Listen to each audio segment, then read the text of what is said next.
Imagine being a tech reviewer and asking yourself, should a consumer buy the Pixel Fold? The answer is definitely not, but not for the reason you might be thinking. After watching numerous 1 month later videos on YouTube, an issue has remained strangely absent from the conversation.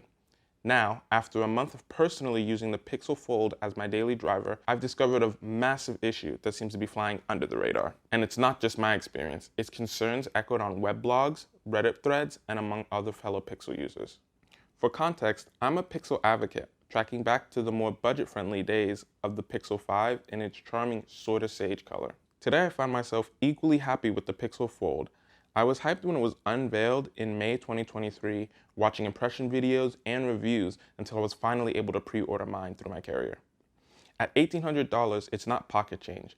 However, the ability to trade in a long-forgotten iPhone for a $1,000 discount softened the blow for me big time. Given the Pixel 7 hovers around $699 at the time of recording, an extra $200 for a foldable was a no-brainer.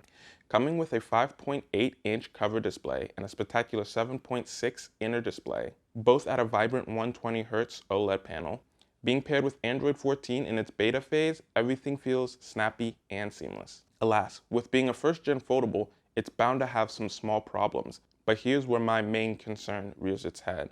Google's own Tensor G2 chip and its baffling cellular connectivity struggles. The issue goes beyond sluggish 5G speed. The phone consistently hops between 5G, 4G, and LTE. I've even encountered a 5G symbol with an exclamation mark, way more than I should, mind you, while other times a service restart is the only solution to this problem. Interestingly, my roommate jumped from the Pixel 6 Pro to the Pixel 7 Pro remains oblivious to this issue. Similarly, my boyfriend, having used the Pixel 6 for a couple of weeks, hasn't reported any glaring cellular connectivity issues either. Mind you, the Pixel 7 and Pixel 7 Pro share the same Tensor G2 chip as the Pixel Fold, while the Pixel 6 and Pixel 6 Pro house the Tensor G1. Drawing from over a year of usage of using both the Pixel 6 and 7 Pro, I can affirm that this disaster wasn't part of my experience on either of those phones. Before we move any further, I can admit the possibility of a faulty SIM card or weak network connection. However, at work, these factors might hold true, but being outside or even in my own house, it shouldn't be the case.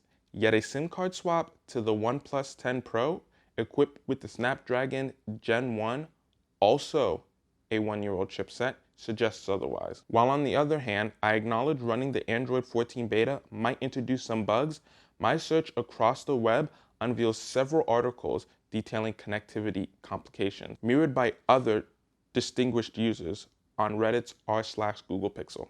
Without a doubt, I love the Pixel Fold's compact yet functional cover display and its immersive inner screen. To the build quality of the phone's hinges, and you can't forget the amazing cameras and post-processing that comes with every Google phone. However, the dark clouds of the cellular connectivity issues hits this particular phone hard. Whether it's the chip, the antenna snag, or a software bug, the experience is unforgivable. Constant restarts and data resets, roughly 4 to 10 times a day, casts a shadow over an otherwise really promising first-gen foldable. As I wait for the Tensor G3 chip and the Pixel Fold 2 to hopefully rectify these issues, I find myself not being able to stick with the Pixel Fold for now.